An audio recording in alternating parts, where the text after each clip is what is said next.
Mesdames, Messieurs, bonjour, ici Suzanne Nantel, mairesse de Berthierville. Bienvenue à cette émission Berthierville vous informe, lors de laquelle je partagerai avec vous les résolutions qui ont été prises par le conseil municipal lors de la séance du 3 juin dernier. Au préalable, je tiens à vous rappeler que c'est vendredi, le 7 juin prochain, que débutera la collecte des matières organiques communément appelées le bac brun et qui se poursuivra de façon continue à tous les vendredis de chaque semaine. En ce qui concerne les travaux d'infrastructure qui sont prévus en juin, il y aura vers la fin de la semaine prochaine ceux de réfection de certaines sections des trottoirs sur la rue de Frontenac, entre la rue Jacques-Cartier et l'avenue Gilles-Villeneuve par l'entreprise Trottoir Joliette. Et vers la fin du mois, la première liste de 3 concernant divers travaux de rapiessage d'asphalte à travers la ville. Je vous rappelle aussi la tenue de la vente de garage sans permis les 21, 22 et 23 juin prochains. À noter aussi que depuis la dernière séance publique du Conseil au mois de mai, une séance extraordinaire s'est tenue le 27 mai dernier où le Conseil a procédé à l'embauche de M. Jean Lompré à titre de contremaître des services des travaux publics. Il sera en poste à compter du 17 juin prochain et son contrat est d'une durée déterminée de 36 mois. Par la suite, nous avons débuté la séance par le dépôt des états financiers 2018 et du rapport de l'auditeur, et ce, en vertu de l'article 105 et suivant de la loi sur les cités et villes. Les documents ont été déposés et lecture des résultats a été faite par Mme Karine Tremblay, trésorière, suite à la vérification de la firme Michaud-Clément Incorporée. Le Conseil en a donc adopté le dépôt de données que vous pourrez retrouver sur le site web de la Ville. En tant que mairesse, selon l'article 105.2.2 de la loi sur les cités et villes, je me dois de présenter un rapport annuel sur les faits saillants de ce rapport du vérificateur pour l'exercice se terminant le 31 décembre 2018. Donc, l'exercice financier 2018 s'est soldé par un excédent de 688 481 $ comparativement à 785 539 en 2017. Les investissements à long terme représentent 1,9 million en 2018 et les principales dépenses incontournables pour la dite année sont quote-part à la MRC de Dautré, 685 204 $, soit une baisse de 71 791 $ par rapport à l'an passé. La Sûreté du Québec, au coût de 475 503 $, une hausse de 28 325 $. La gestion des matières résiduelles pour 433 128 $, une légère baisse de l'ordre de 3 000 $.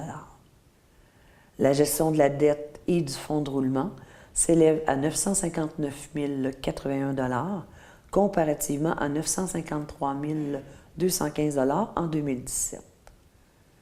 La rémunération et les charges sociales à 1 850 474 $, en baisse de 27 131 $ pour la présente année. L'excédent accumulé, la réserve financière et les fonds réservés s'élèvent à 4,9 millions comparativement à 4,5 millions en 2017.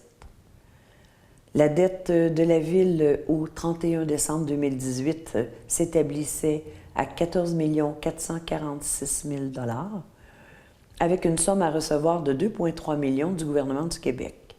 La dette de la Ville a baissé de 630 275 $ par rapport à l'année 2017. En 2018, la Ville a réalisé des travaux d'infrastructure sur la rue Jacques-Cartier ainsi que des travaux de voirie sur les rues de Font, Doucet et une partie de la rue Beaulac. La réfection d'une aire de stationnement a aussi été faite près de la piscine municipale et finalement, une première borne de recharge rapide en collaboration avec Hydro-Québec et le ministère des Transports a été installée dans le stationnement de l'Aréna Joanie-Rochette. En conclusion, le rapport du vérificateur démontre que la Ville de Berthier est en bonne situation financière. S'en est suivi une résolution d'une demande d'action concrète sur les ponts de la rivière Chaloupe, celui de la rivière Bayonne, en rapport avec le chemin du Roi et la route verte, afin que soit rétablie à court terme la circulation aux entrées est et ouest de la ville. Que le pont de la Dominion Bridge, situé près de l'usine de filtration et jonchant la rivière La Chaloupe, pont inscrit dans l'inventaire du patrimoine bâti de la MRC de Dautré, soit entretenu par le propriétaire, en l'occurrence le ministère des Transports du Québec, et qu'il soit réouvert à la circulation à brève échéance. Que le pont de la rivière Bayonne, démoli par le ministère dont la reconstruction était initialement planifiée dans l'exercice 2016-2018, soit reconstruit en 2019. Cette résolution est supportée par les éléments suivants. L'intérêt et la sensibilité du ministère de la Culture pour le patrimoine bâti et sa conservation. Que le pont de la Dominion Bridge, datant de 1925, est inscrit dans l'inventaire du patrimoine bâti de la MRC et se veut une propriété du gouvernement du Québec et est qualifié avec une mention supérieure et une valeur d'authenticité excellente, avec mention de la responsabilité d'entretenir le dit bien.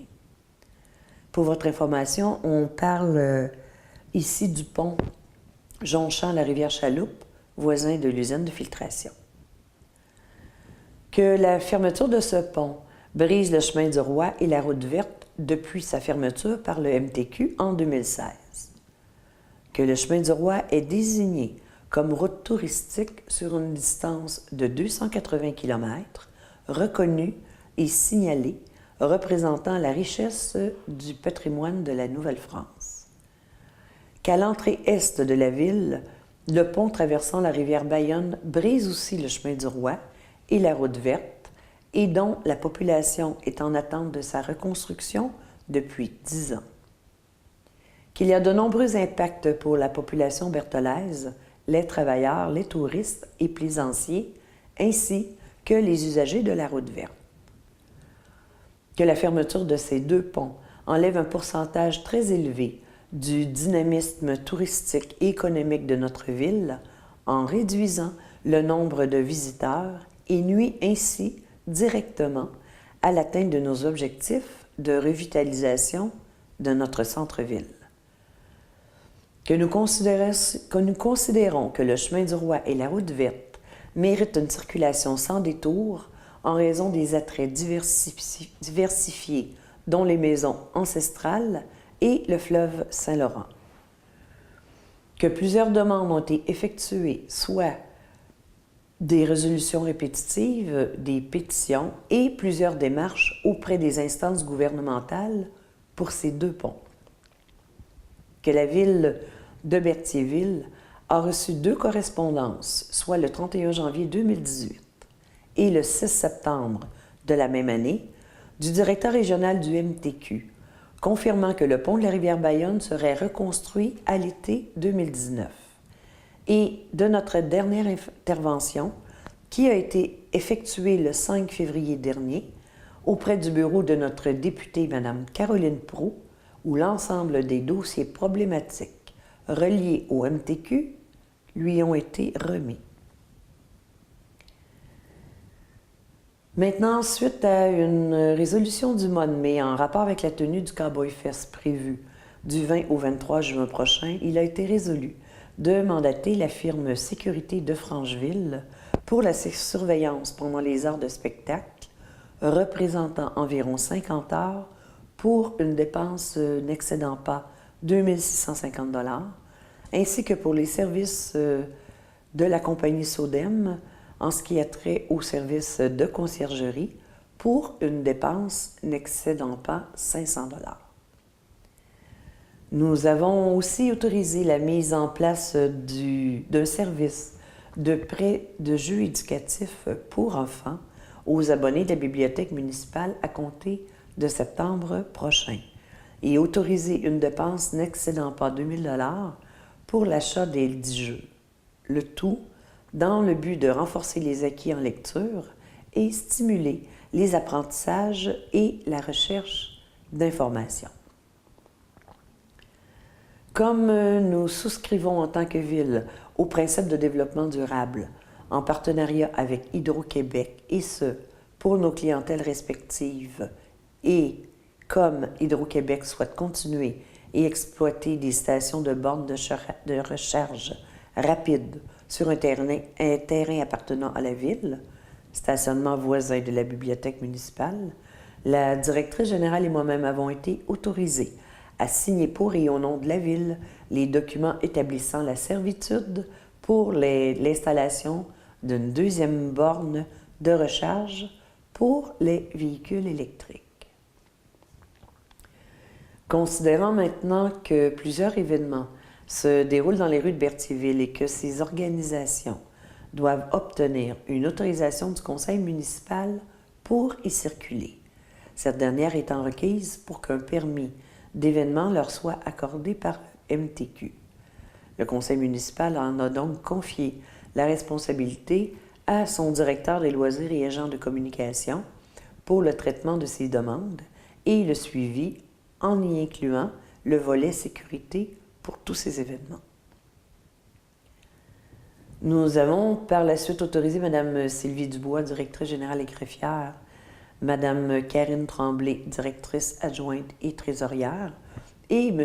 Mathieu Lagacé, directeur des loisirs et agent de communication, à demander et recevoir des informations relatives aux antécédents judiciaires de la Sûreté du Québec lors de l'embauche de personnes à des postes administratifs ou lorsqu'elles auront à côtoyer nos jeunes. S'en est suivi l'autorisation du conseil municipal pour l'achat d'une publicité de 500 $ auprès de M. Claude Sauvageau dans le cadre de la réalisation d'un livre sur l'histoire de Berthier, considérant que Berthierville fêtera son 350e en 2022. Nous avons aussi accepté de mettre fin au bail du groupe Déclic le 30 juin prochain, bail qui se terminait le 31 décembre 2019, et ce, sans pénalité. Le groupe Déclic occupait un local adjacent à l'Hôtel de Ville. Par la suite, dans le cadre du projet de mise en lumière du Parc Bellevue, visant entre autres la revitalisation du secteur du Vieux-Berthier, un contrat a été octroyé à Gérard Brunel Électrique Limité pour la fourniture et l'installation d'un boîtier électrique, incluant la tuyauterie, le filage, l'alimentation des poteaux ainsi que la main-d'œuvre, au coût de 7 099 $, ainsi qu'un autre contrat pour la fourniture et l'installation de 4 pieux et plaques d'acier permettant l'installation des 4 mâts auprès de la compagnie Lebert Incorporée pour une somme n'excédant pas 2 500 $. Nous avons aussi octroyé un contrat à la firme Conception Jardin, le mandat d'aménagement paysager et l'amélioration de certains sites pour une dépense n'excédant pas 8 500 $, selon les offres de services, et de retenir les services de M. Martin Latour pour l'excavation reliée à ces aménagements, en plus des terreaux, pour une dépense n'excédant pas 2 300 $. Il a aussi été question d'un mandat accordé à la firme Tetra Tech QI Incorporée, relatif aux services professionnels en ingénierie pour l'assistance technique dans le processus de déploiement des compteurs d'eau dans les bâtiments des usagers ICI, soit les industries, les commerces et les institutions, et dans un échantillon de bâtiments résidentiels, pour une dépense n'excédant pas 15 000 et tel que détaillé dans l'offre de service. Ceci découle de notre obligation envers le ministère des Affaires municipales et de l'Habitation dans le cadre de la Stratégie québécoise de l'eau potable et pour notre admissibilité au programme d'aide financière. Par la suite, la directrice générale et greffière a déposé 2 certificats de conformité pour les règlements 748-199 pour les piscines et bains à remous et le règlement 748-200 modifiant les usages et normes pour la zone 3I-18 sur la rue Gilles-Villeneuve, certificat émis par la MRC de Dautré. Elle a fait aussi le dépôt d'une lettre en provenance du Centre en santé et des services sociaux de la Naudière en réponse à notre demande qui avait été déposée, signifiant notre intérêt pour l'implantation d'une maison des aînés à Berthierville et dont elle a fait lecture.